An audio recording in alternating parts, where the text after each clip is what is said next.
ಕಾಂಗ್ರೆಸ್ ಸರ್ಕಾರ ಸುಮಾರು ವರ್ಷಗಳಾಗಿರ್ಬೋದು, ಕಾವೇರಿ ನೀರಿನ ವಿಚಾರದಲ್ಲಿ ಇವತ್ತವರೆಗೂ ಚಕಾರನೇ ಇಲ್ಲ.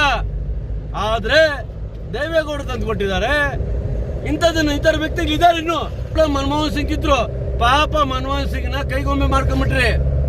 ಮನಮೋಹನ್ ಸಿಂಗ್ ಅಂತ ಒಬ್ಬ ಪ್ರಧಾನಿ ಬೇರೆ ಯಾರು ಸಿಗೋಕ್ ಸಾಧ್ಯ ಇಲ್ಲ. ಅಂತ ವ್ಯಕ್ತಿಯನ್ನ ಕೈಗೊಂಬೆ ಮಾಡ್ಕೊಂಡಿದ್ದ ಸರ್ಕಾರ ಕಾಂಗ್ರೆಸ್ ಸರ್ಕಾರ.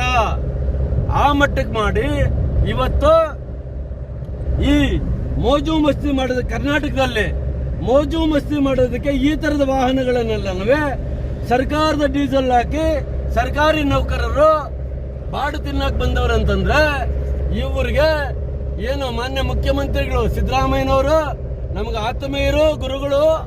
ಆದ್ರೆ ಡಿ.ಕೆ. ಶಿವಕುಮಾರ್ ಅವರು ಕರ್ನಾಟಕದ ಪವರ್ ಮಿನಿಸ್ಟರ್ ಅಂತ ಹೇಳ್ತಾರೆ. ಏನ್ರಿ ಪವರ್ ಮಿನಿಸ್ಟರ್ ನೀವು? ಪವರ್